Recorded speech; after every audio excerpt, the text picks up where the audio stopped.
at this time, Madam Clerk, would you be kind enough to call the roll? Here.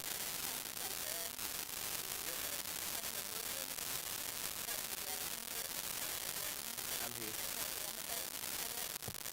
Thank you very much. Tomorrow, I will entertain a motion to approve the minutes of the special and administrative conference meeting Monday, September 25th, 2023, and City Council meeting Tuesday, September 26th, 2023. Does any member of the council have any awards recognition of distinguished guests not to exceed 15 minutes? Tomorrow? Thank you. Today I have a guest, the director of the airport, Mr. Larry Blackwell. Mr. Larry, will you come up, please?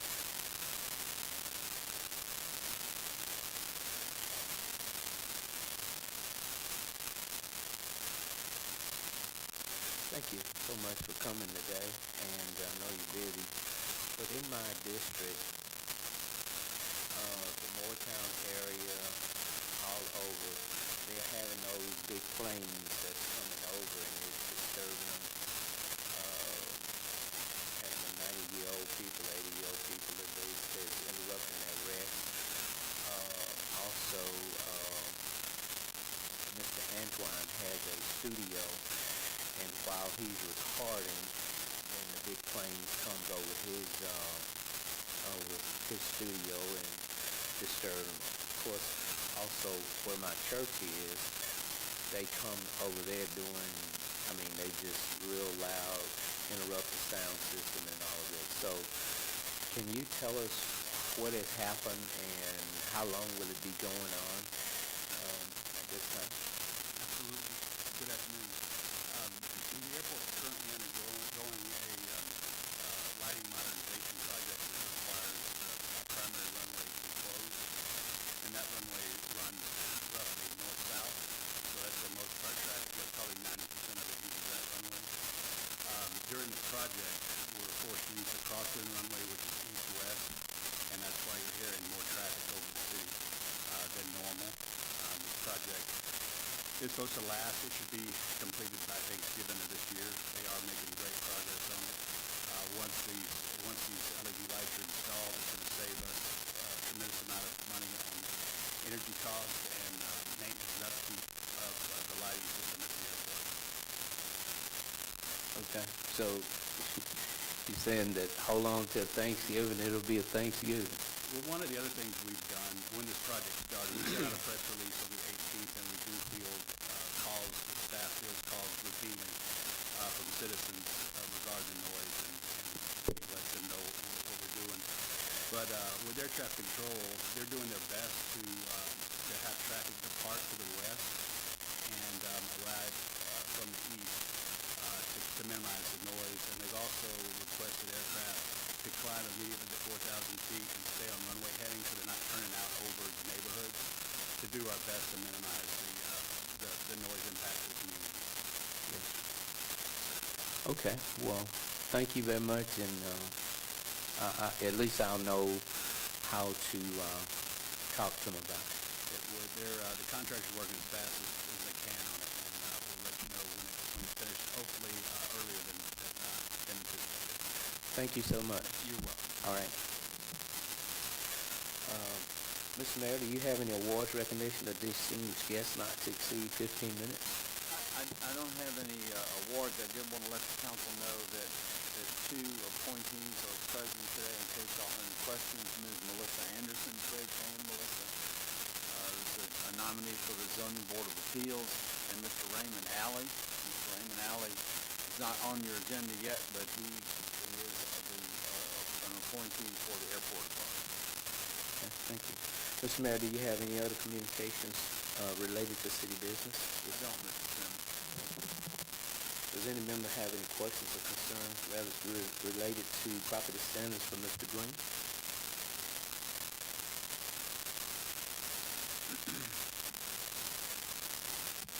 Anyone?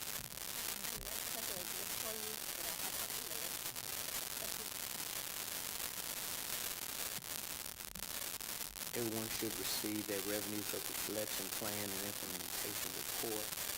no public hearing, but at this time, we'd like to have our city attorney, Minutia, to read the legislations about the council decorum at this particular time, and also read the rules for point of order. Decorum. City council meetings shall be conducted in a fair and impartial manner that allows the business of the city to be effectively undertaken. Persons appearing before the council shall not make personal, impertinent, unduly repetitive, inflammatory, slanderous, or profane remarks to the council, any member of the council, or the general public. Utter loud, threatening, personal, or abusive language likely to incite outbursts from the audience. Engage in any other conduct that is likely to disrupt, disturb, or otherwise unreasonably impede the orderly conduct of the council meeting. Continue to address the council once they have left the podium, nor engage in conversation with the council from their seat. Chair shall maintain orderly conduct of public meetings.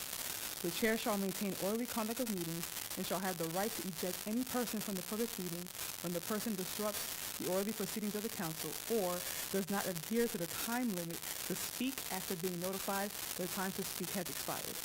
To provide the speaker with the opportunity to comply with the rules set out herein, the chair shall exercise control over persons who disrupt the meeting in the following progressive order of action. 1. Attempt to call the person to order via verbal warning to any speaker or attendee that is violating the rules of decorum and advising them of the infraction. However, a verbal warning is not required as a condition of removal from the meeting if there is imminent danger or threat. 2. If the violation continues, advise the person that the infraction must cease immediately or the person will be ordered to leave the meeting. 3. Order the person to leave the meeting. And 4. If the person refuses to leave the meeting, the chair may order any public safety officer in attendance to remove the person from the meeting room. No person shall be prevented from speaking or barred from attendance because of any disagreement with the speaker's view on any matter or because of the speaker's identity.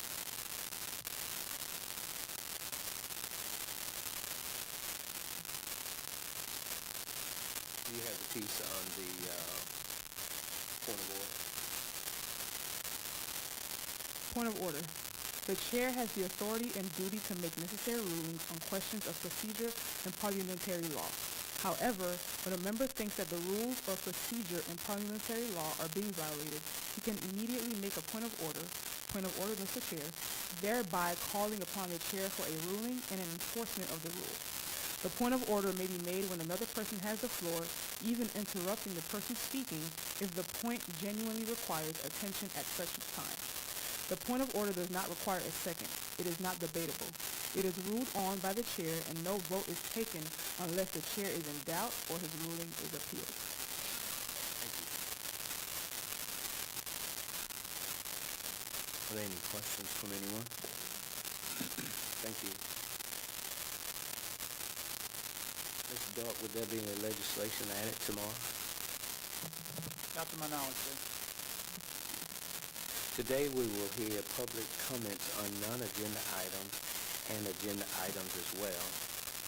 At this time, the chair will control the names and the time. Before you, also, in IT, I don't know who was going to put my mic on red, the pause and it keeps coming back to green.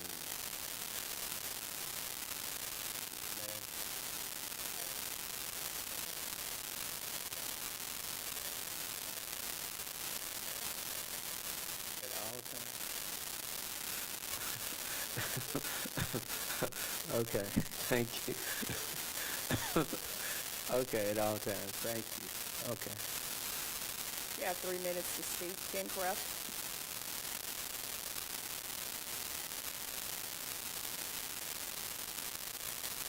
Thank you, Madam Vice Chair. Ken Craft, 157 Archer. The mic that's right in front of you. Yes. I was parliamentarian once, and I would raise my hand and somebody would say, poo, point of order. I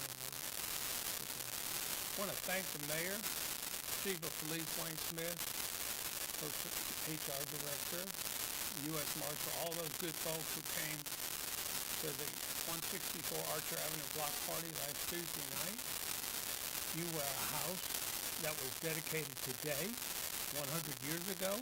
Miss Haney moved in on October 8th, 1923. Little history there. Didn't know that, I'll bet you. And it was just a lot of fun. A lot of good food was served. We could have used the fire department for the hose for that 5-alarm chili to kind of spray it on our mouth, but we have a couple major proposals, not really on the agenda, going into 24, 20% water rate and a $3 sanitation fee. The water rate is distasteful. It's got algae in it, but it's necessary. We have to keep the proper percentage for our bond rating. I do think we need to be sure we're not over or undercharging our ratepayers. A few years ago, I didn't know, but in February of 21, I got a $69.79 check on Pernice versus Shreveport. It came in 2 days before Snowmageddon hit. It came in on Friday the 12th. Let's be sure we're charging the right amount before we raise them out. I know we need more, but what if we're overcharging right now, or if we're undercharging? So let's be clear on that. On the sanitation fee, we're kind of reinstating the recycling fee plus 50 cents. But it was first proposed to be $18 by the prior mayor, and the council voted that down 7-0. And when I spoke, the late James Flurry from Dr. Jackson's District East said, Ken, what do you think it should be? I said $6 to $8. They settled on 7. That's when the cost was estimated in ordinance 17 of 2019, because we first paid this, or I first paid it in May of 19, the $7. The total sanitation cost was supposed to be $8,411,000. I think that was actually underpriced. I think it was already about $12 million then.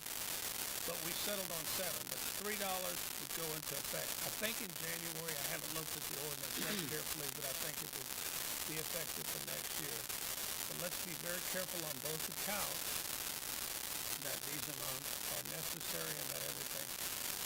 And the final thing is sometimes we see things right in front of us and we don't make the call.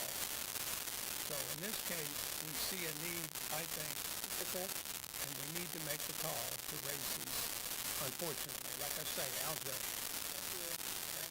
Craig Lee. If you could in the future have a clock, Wait, no, you don't have it anymore.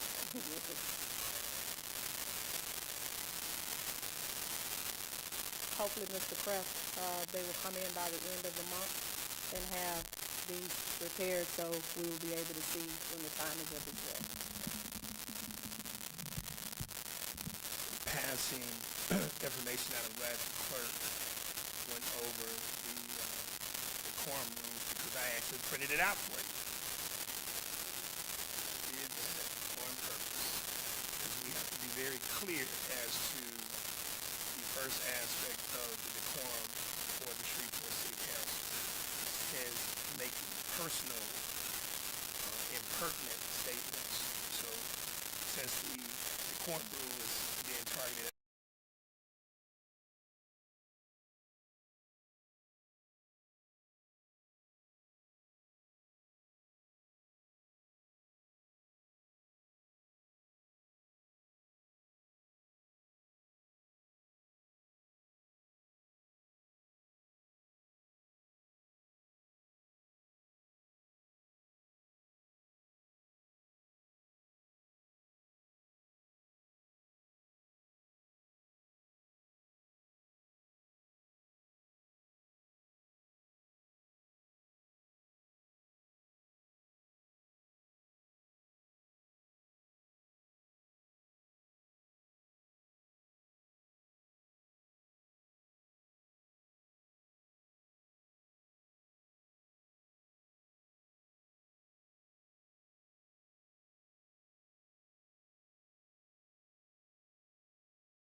sexual predators, child sexual predators have been given housing in the neighborhood where their kids have to walk to school near the school bus, and they didn't know anything about the sexual predators was being moved in there, and they have been unable to reach their council person, Ms.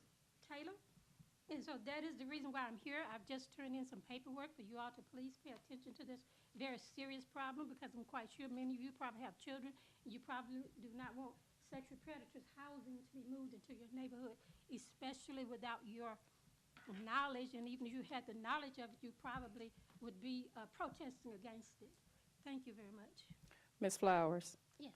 to what you are speaking of, this is the first time that I've heard of this. And when it comes to sexual predators moving into the neighborhood, or when they release, that's not something that falls under the city's jurisdiction. I would believe, Mr. Mayor, you could correct me, that we will be looking at the corrections department and going in and seeing that, because there are so many feet that they're supposed to not live in reference to a school zone. When I spoke to Ms. Phillips this morning, this was the first that I've heard in reference to this. And in returning phone calls, I've not received any phone calls on this. My first time hearing about it was today.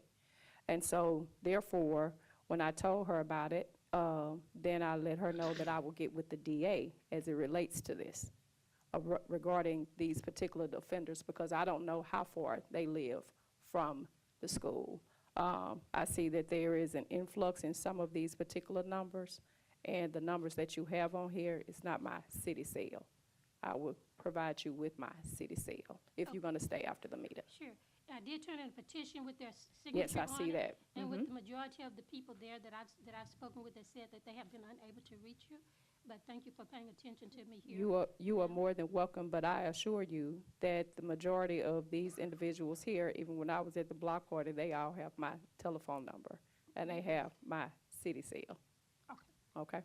Well, hopefully you all will look into that and get that solved. And the Yes. gentlemen have also been putting a bed out in their front yard. Say that again? The gentlemen, the sexual predators, they have put a bed inside of their front yard. We do have a picture of that. I forgot to get I failed to get the picture from them to add that into the. But my question is, have you all called the sheriff? From what I understand, they have spoken to a sheriff person. Okay, because these individuals fall under the sheriff's office. Okay, well, hopefully you'll be able to help them with that. Yeah, yes. But what I'm saying is for you all to make sure that you call the sheriff's office, because that's regulated by the parish and not the city. Yes, I'll give him a call, but I want you all to make sure that you follow up with the sheriff's office. Okay, well, they have contacted the sheriff, I know that. And so they asked me today to try to find out what's the sheriff's name that the person, spoke to for them, because there is another person working on this. Okay, thank And, you. it's okay, thank you. Kayla, is it Kyer? Is it Kaye?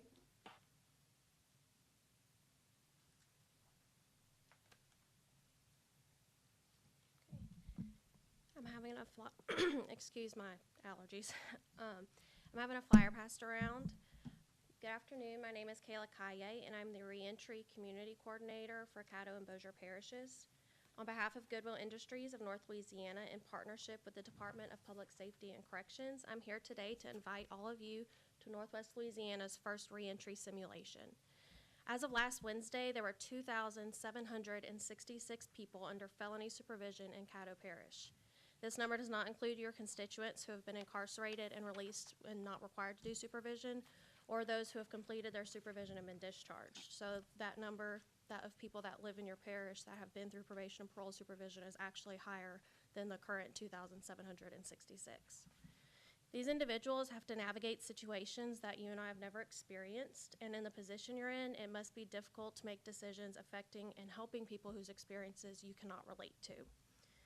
So the purpose of our simulation is to help you gain an understanding of the significant obstacles faced by those attempting to navigate the system. According to the Louisiana Department of Public Safety and Corrections website, within 5 years of being released, 43% of people will return back to prison. This recidivism rate is very high. It's higher than the national average, and it significantly contributes to the crime rate in our community. Excuse me. In our simulation, you will receive a new identity where you may or may not have money, you may or may not have a job, you may or may not have a place to live, you may or may not have a driver's license, and you have to go through 4 15-minute weeks in this identity, all while meeting the terms of your specific supervision. Our ultimate goal of this event is for everyone to become more knowledgeable about the situation and spark new ideas of how we can fix these barriers to lower crime and lower recidivism in our parish. This simulation will be on Friday, December 8th from 9 to 11 at First Methodist Church of Shreveport. A couple of our state legislature have already RSVP'd. Bossier City Council, Caddo Commissioners, and the Bossier Police Jury are all also invited, so I'd love to see the Shreveport City Council represented there as well. I attended one of these in New Orleans recently, and out of all 60 of us there, only 2 of us managed to stay out of jail the whole time. So it was a lot harder to navigate these barriers than I expected. So it's a fun little game. It can get competitive between friends and colleagues to kind of see who comes out best, you know, who has the most money, who has a full-time job, who's doing the best and all. But it's also really informative of what people realistically, sorry. It's also really informative of what people realistically have to go through. So thank you for your time. You can register by scanning the code on the flyer, or my email's on there. You can just contact me and I can manually add you. Thank you. Thank you. Benjamin Boyd.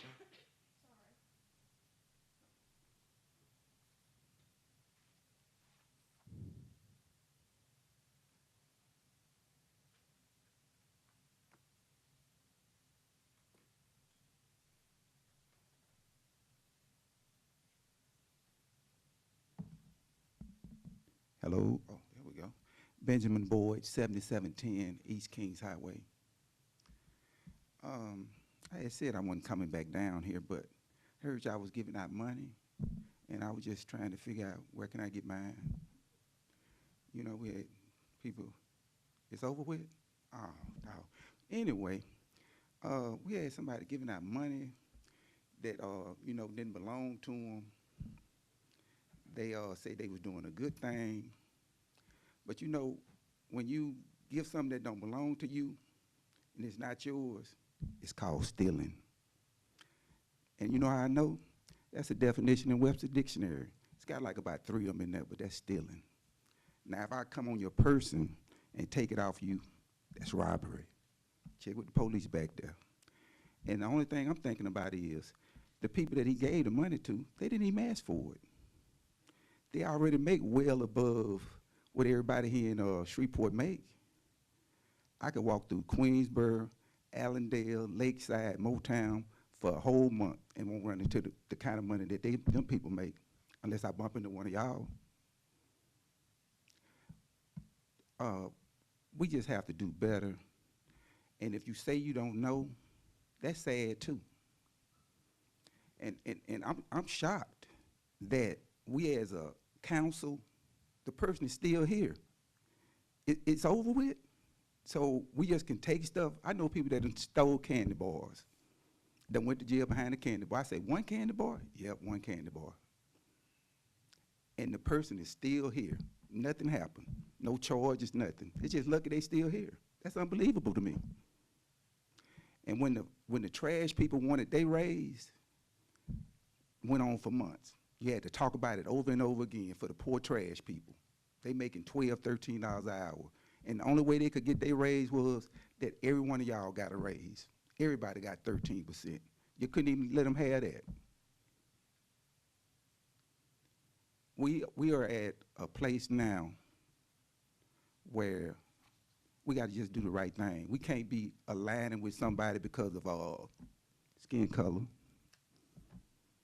We can't be aligning with somebody because they're a Democrat or a Republican. We have to align with people that's going to do the right thing. And if we keep aligning with people because we like them or they can do something for us, we're going to keep getting the same results. And there's something else that's blowing my mind. Every time the property and standards dude come up here, y'all don't have no questions for him. I got some questions for him. When some of this stuff gonna be cleaned up? I got a lot of questions for him. He come up here, he sashay up here, and then he sashay out. He doing that good a job? We got to do better. We got to do better. Hey, I love y'all, and I just want y'all to do better. Jermaine Anderson.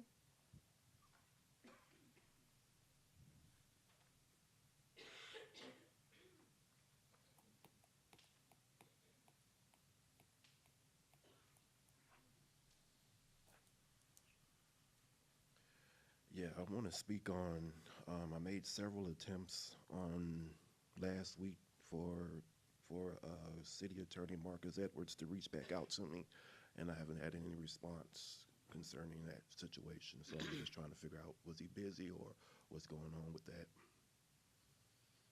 Mr. Mayor? Mr. Anderson, I have drafted a response that I'll get to you within the next day. Okay, thank you. John Milkovich.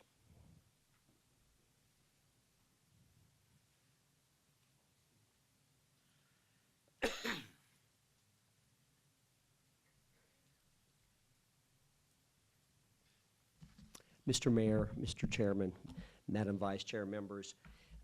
John Milkovich, Keithville, Louisiana. I propose that we reestablish the Caddo Detention Center as a vehicle to remove violent gang members from the streets of Shreveport. I also advocate for more police officers and an increase in police pay. You all know the story. Police officers are leaving Shreveport. They're being recruited all over the country. And I also believe, if we're going to get real about crime, I think we need to monitor the disposition of gun cases by the district attorney's office. In our recent history in America, we have the demonstration of two different urban approaches to violent crime, including in particular the youth. In the late 90s in Richmond, Virginia, the homicide rate was out of control and among the highest in the nation. The authorities there determined that they were going to target specifically persons that committed gun crimes with mandatory sentencing. And they ended up obtaining 247 convictions on gun crimes. They seized over 400 illegal weapons. They saw a 33% drop in homicide in 1 year. Armed robberies dropped 30% in 1 year. And with the second year of the project, homicides dropped another 21%, so that in 2 years, homicide rates dropped by half. We have a very different experience demonstrated in Washington, D.C. From 2010 to 2017, the Washington, D.C. authorities said that youth that were arrested for serious or violent crimes were not put in jail or prosecuted under the formal judicial system, but they were sentenced under an alternative youth sentencing. And that turned out to be a disaster. Between 2010 and 2017, 121 youths that were adjudicated through the alternative youth sentencing and not the real system were later charged with murder. A Harvard study, Harvard is not known to be a bastion of conservatism, but a Harvard professor has documented what many scholars have said, that states that imprison a higher percentage of convicts end up with a lower rate of crime. The youth crime rate in Shreveport, Sheriff Prater says that we have a major problem with the age group from 12 to 17. If you talk to Shreveport police officers, they'll tell you most of the shootings are done by people 25 and under. Channel 3 stated on July 27, 2023, that we now have the highest level of youth crimes in Shreveport since the 1990s. And I will propose to you, and I believe that Professor Wilson from Harvard is saying, as many of us said, the Bible says, accountability, responsibility, and punishment for repeat offenders actually works. And individuals that are behind bars are not able to commit violent crimes against the community. And somehow, I think we've lost our way in thinking that we're too sophisticated to believe in the Bible, too smart to believe in the principles of God. I think we need to listen to the police. They are telling us that gang members are now unafraid of authority. They don't think anything's going to happen. They go over to juvenile detention. Mr. Milkovich, yes. your time is up. Thank you. Thank you. Thank you. Ms. John Glover. Thank you, Mayor. Thank you, Mr. Chairman. And thank you, Madam Vice Chair.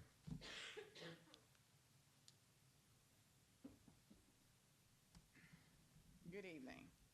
John Glover, 9100 Walker Road, apartment 217, Shreveport 711, 18.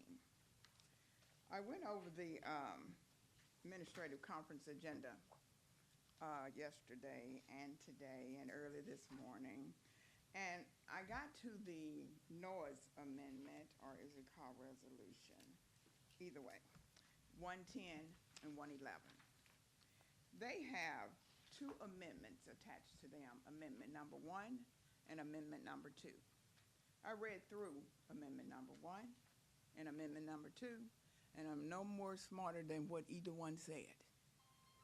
Now, my question to the author of the legislation is this. what is the end goal other than us trying to have a cohesiveness of the entertainment district? All of this language, and it is pretty much language, on the first page of Amendment 1 and Amendment number 2, number 5 talks about correcting an error. What error? Because I didn't see it. So someone please tell me what that error is. See, when you present a document or documents of these magnitudes that will impact lives, not just those who will be in the entertainment district, but those who live in those districts as well. And recognizing that those persons probably more than likely had not ever met the level of what has brought us to this point. Now we're having to face it. Number 2, how many, if any, council persons has any interest in these noise ordinances personally? Because I like to know that too. Because I have to understand that what once worked now has to be now modified. We need the decimal, we need the this, we need the that, and we're spending an enormous amount of time trying to address this issue. We have so many things going on in our city that needs and requires our immediate attention. Noise level, we need to get it on task. This is just too much of our valuable time being wasted. Thank you. Mr. Mayor, is the city attorney here? Is. Can you ask him to come up front?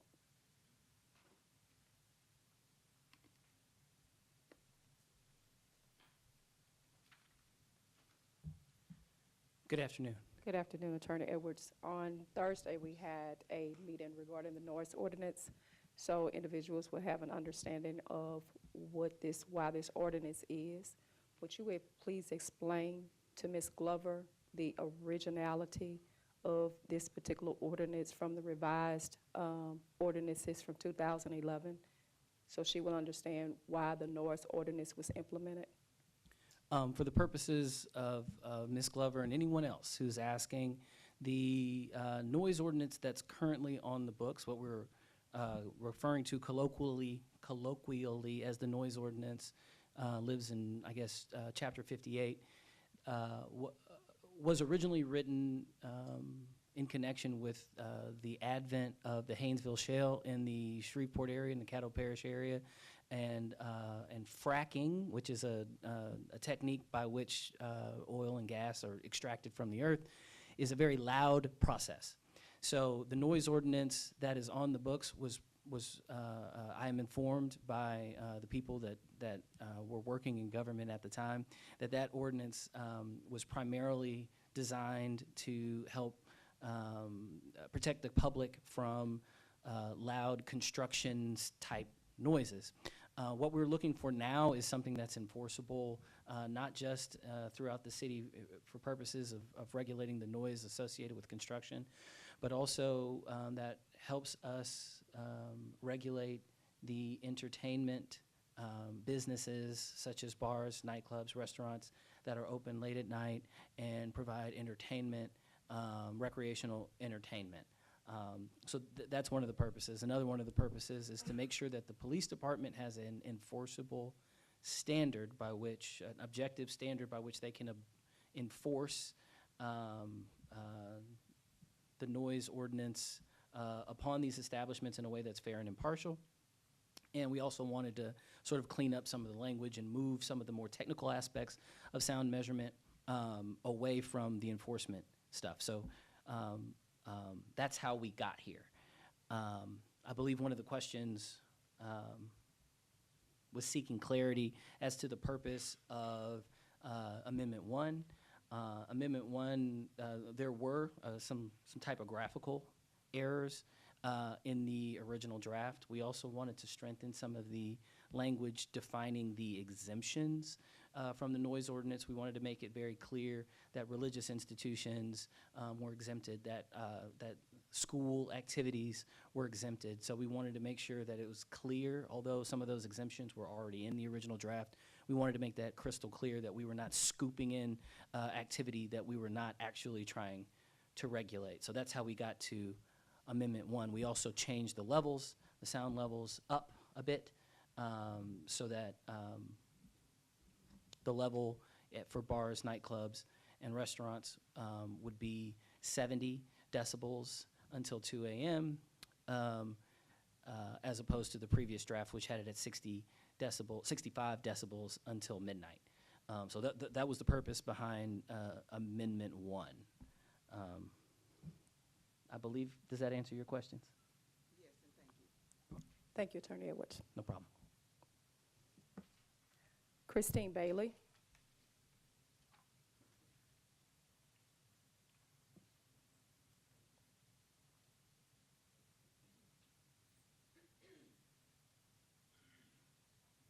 Good afternoon, Ms. Bailey. You have 3 minutes. Good afternoon. Once again, I'm here to ask that we do something about the noise downtown, for not just my sanity, but for many residents and business owners that live downtown. When we moved downtown, we invested everything we had into opening our business and building our residence. And now we have no peace, because every weekend we get no sleep. My husband actually right now is going under some chemo treatment, and the weekends are when he tries to get some rest, and he can't because can't sleep. We tried to go out on our balcony Saturday night, and my husband measured the music, and it was 77 decibels on our balcony. So obviously we couldn't stay out there because we couldn't enjoy ourselves. Even my cats, one in particular, goes and hides when the music starts. I'm asking that we do something about it, because when we moved downtown, we wanted to make it our home. And I'm telling you, we're just about the end of our rope, because we don't get any enjoyment anymore. I have customers that won't even come to my business during the day. It's just becoming very unpleasant. And coincidentally, our front window was broke this Saturday night, and it's going to cost us probably $1,500 to fix it. Anyway, so I'm urging you to please help out and make it more enjoyment for the residents and business owners that live downtown, because there's a lot of people that are leaving. And we don't want that for our downtown. We want it to be a thriving downtown, because I think that's very important to a city, and especially important to Shreveport. Thank you. Thank you. Chase.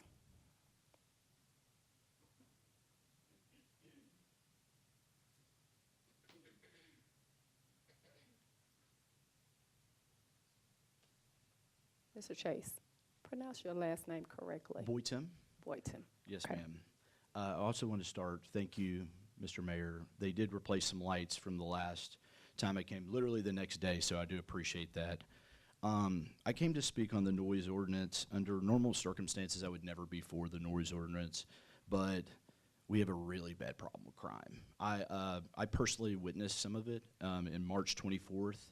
I had some friends that came in from Dallas, and they were staying at the Remington, and they were like, we haven't seen Fatty's yet. Met me down at Fatty's. I had my cab pick us up, and I went to take them back to Remington. And when we hit the Spring Street corner, there were people hanging out of their cars doing 360s. And I looked over at my cab driver and I said, never take this route again. I was terrified. And within minutes of that, there was a guy with an AR-15 shooting out of his car. And I personally saw, I couldn't sleep that night, I personally saw 3 or 4 people on the ground, including an elderly lady. I was terrified. In fact, I called Councilmember Brooks and I said, what are we going to do about this? This is unreal. And since then, we've had several other issues. One night, I spoke of a night that I had a break-in. That particular night, the police were not able to stay because they were running off to deal with a shooting on Spring Street. And even my neighbor Generals, which is now, I spoke of them they're closed now. They had a kitchen member who was an innocent bystander who was shot and killed over on Commerce Street. And, you know, I wrote down here, we had open container from 2003 to 2008. And we had a few fights, and they killed the open container. And I just feel like we all have to, we have a real problem with crime, and we all have to make a sacrifice. I'm closing at midnight most nights because it gets so crazy, the lighting, all that type stuff. I've made major sacrifices, and we're barely open. In fact, I've been actively looking to move out of downtown for that very reason, and that's not something I want to do. I've been down there 20 years in the beginning of January, and under no circumstance do I want Hayes or Style or any particular clubs to be hurt, but I kind of feel like we all need to get together and do this together and try to curb some of this violence. And I know it's not happening in the clubs because they're wanting people and they're doing the right thing. It's happening out on the streets, but what else can we do? We got to get them off the streets where the violence is happening. And if it means we have to turn down the music, I think we have to.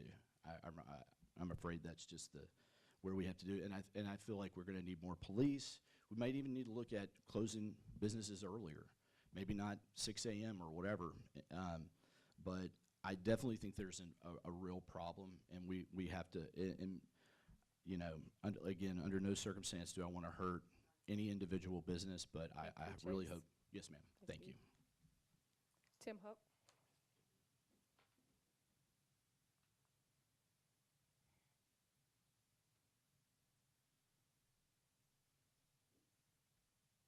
Tim Huck, 415 Spring Street, Shreveport, Louisiana.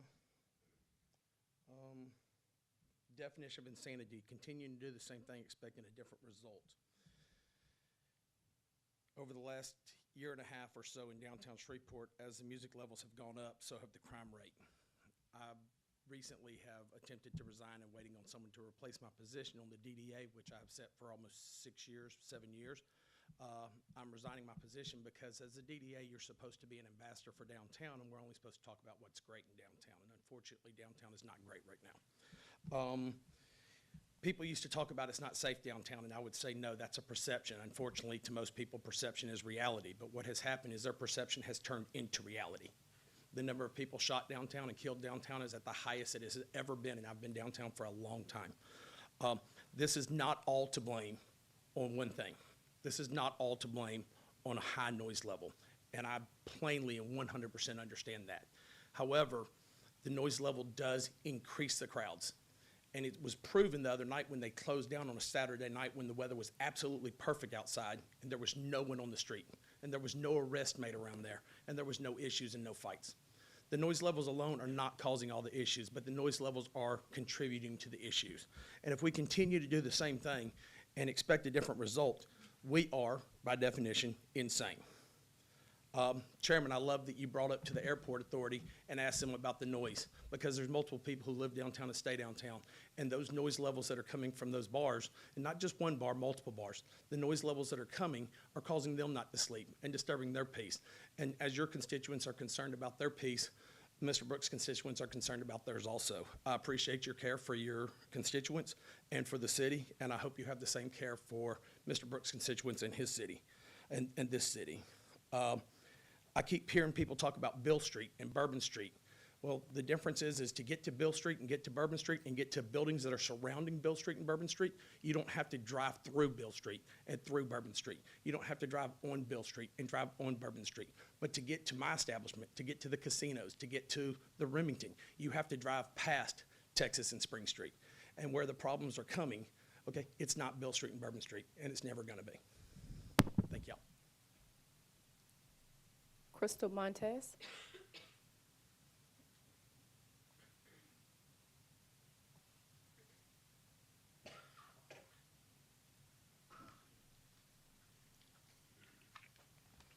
Hello. I have severe buyer's remorse. How many people are moving from North Bossier to Shreveport? I did that. And I can't sleep. 509 Market, beautiful, historic building. I wanted to be a part of something great, and I wanted to be a part of downtown Shreveport. Unfortunately, the past 3 weekends, my first weekend that I moved in, I had to call a friend late at night and ask them if I could spend the night because the noise is deafening. I love what I do for a living. On the weekends, I also DJ. I've done several events where I've been at the Remington, and they have this beautiful, beautiful outdoor setting.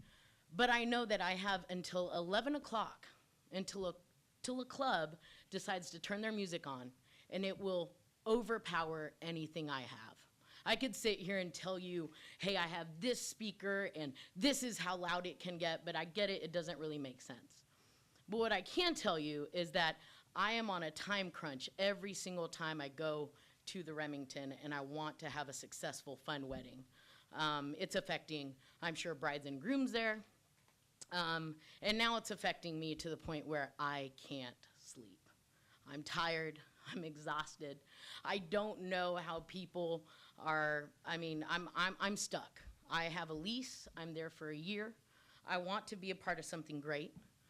And I believe that Shreveport can be great. I believe that downtown Shreveport has the ability to flourish, and I hear these great stories about what Shreveport once was. I'm originally from California, so I do believe that downtown Shreveport has the potential to be something great. Because I've seen it. I've seen it in other states. I've seen it in other cities.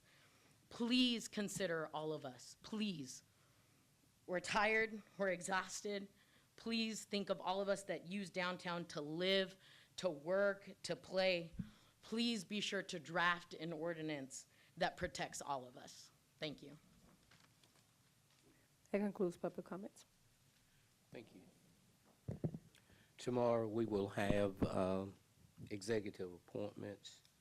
There are no items on the consent agenda for introduction or to be adopted. Mr. Dark, would you proceed with regular agenda legislation? Yes, sir. 166 of 2021 was postponed last time until November the 14th. 117 recognizes Miss Cindy Dyer for her service to the Board of Realtors. Y'all postponed that last time because she was not able to be here. 121 honors the late Patrina Gay Jenkins for her work in domestic abuse prevention. That's sponsored by Ms. Taylor. 122 recognizes October of this year as Breast Cancer Awareness Month and Men Wear Pink of Northwest Louisiana in their fight against breast cancer, also sponsored by Ms. Taylor. 123 recognizes and honors Marianne Nelson for her service to the city. She is the soon-to-be retiring manager of the downtown Hilton and will be here tomorrow. 124 recognizes October 2023 as Domestic Violence Awareness Month and specifically recognizes Project Celebration for its work to prevent and to assist the victims of domestic violence. Are there any questions or comments on any of those items? If not, Ms. Dark, will you proceed with the introduction of resolutions not to be adopted prior to October 24th, 2023? 125 acknowledges that the City Council has reviewed the 2022 internal municipal water pollution prevention report concerning the city's 2 treatment plants. We noticed in the process of getting ready for this that you were not provided that report to review, so it is on its way to you. I believe it was sent to the clerk sometime in about the last few minutes by Mr. Weich. So it will be there for you to look at between now and then. The next 4 or 5 items, I believe 126 through 130, are all involving the retiring of various police canines who've reached the end of their service and generally are being donated to their handlers or to someone in the handling community. 131 authorizes the acceptance of the donation of Lake Shreve Estates water system. You may remember we got a grant earlier this year from the state of Louisiana in effect to help us take over that system and also to about $5 million for other things, and this was a condition of getting that money. They have provided us a hold harmless. They provided us a maintenance bond in part for 2 years, but this is a part of what we agreed to with the state some time ago. Are there any questions or comments on any of those items? Mr. Dart, would you proceed with the introduction of ordinance not to be adopted prior to October 24? 119, 119 amends the 2023 capital improvements budget. This is a part of what we were going to introduce last time. These are the pieces of the proposed ARP funding that deal with parks and public buildings. This includes $4 million for building work, which includes HVAC work at city courts, that's at the convention center, at Riverview, Cyport. It also includes a good bit of work to try to waterproof and make a little bit safer the environment at city court. It also includes $1.2 million for a pool and spray ground to replace the one that does not work at all at Bill Cockrell Park. It includes $1 million to the Choice Neighborhoods project, which would allow us to come about as close as we can to finishing what was promised at the C.C. Antoine Park. And it includes $50,000 to relocate the bike and walking trail along the parkway away from where the erosion has occurred. Any questions on this item? Yes, ma'am. Yeah, Mr. Dark, when you do the fact sheet on each one of these, can you break it down, what's going on in each place? I'm sorry? When I looked at the fact sheet, it don't show like each individual item, what's gonna happen there. So I was asking, like, when you move all of this money for different deals, if you can break it down so we can know exactly, I mean, you just told us, but when I was reading over this last night, I didn't actually know. And then when I looked at the fact sheet, it's not on the fact sheet. Okay, I'm sorry. Yeah, I'll have to look at it, because, I mean, it says that it's $4 million for the HVAC and building work, and $1 million for Choice Neighborhoods, and $50,000 for the parkway work, and $1 million too for the pool, so. Right, like you told us that it was for the C.C. Antoine, but if you hadn't spoke about that when I was reading it, the fact sheet just don't tell exactly where the money is going. Oh, okay, I'm sorry. Okay, thank you. Okay, 120 through 138 are the budget ordinances for 2024. I believe the order that we were provided by your staff is that we will do a short budget overview tomorrow, and then these will at some point be, I don't know, tabled or postponed or whatever until probably your first meeting in December. Let's see, okay, that's all the first reading, excuse me. Are there any questions? Mr. Dart, would you proceed with the ordinance on second reading and final passage? 110 and 111 are noise ordinances, and if you wish to discuss those, I would think we would probably want to bring the city attorney back up. If not, we can save them for later. 112 declares a public emergency in connection with the repairing of one of the high service pumps at the Amos Water Plant. This one is only coming to you because it ended up exceeding the $150,000 threshold when we originally declared the emergency. 113 is a Unified Development Code amendment, which mostly provides for how to deal with signs which are abandoned or dilapidated or a hazard in one way or the other, and allows zoning more specific authority to cite the owners. 114 is also a UDC amendment. It provides more specifics about, basically it calls queuing in vehicle stacking areas. It means if you've got a drive-through or something like that, or an ATM, that you've got to have enough room away from other traffic in order to let people be in line. 115 is also a UDC amendment. It has several different things. One of them is to make clear what exactly is waterfront property, how to regulate lighting, which is taller than normal, and how the UDC basically does not in any way enforce private agreements. 116 is a zoning case, 123C, property on Lakeshore near Dill League, basically going from single family to C1 commercial. This is basically going to be shelter housing in an existing home. They originally asked for a particular different residential class, but MPC thought they needed commercial zoning to do this. They ended up approving it unanimously. This is in Ms. Bowman's district. 117 is zoning case 23155C. This is property at Cotton and McNeil. Someone wants to use an existing historic building for storage. It was approved 6-2 by the MPC. The DDA, I believe, spoke in opposition to it at that time.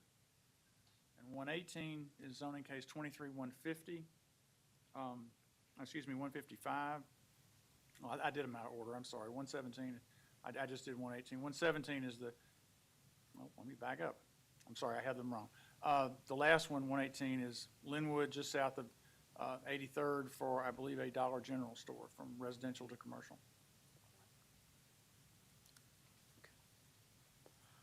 Are there any questions on any of those items? Mr. Clark, would you come up, please?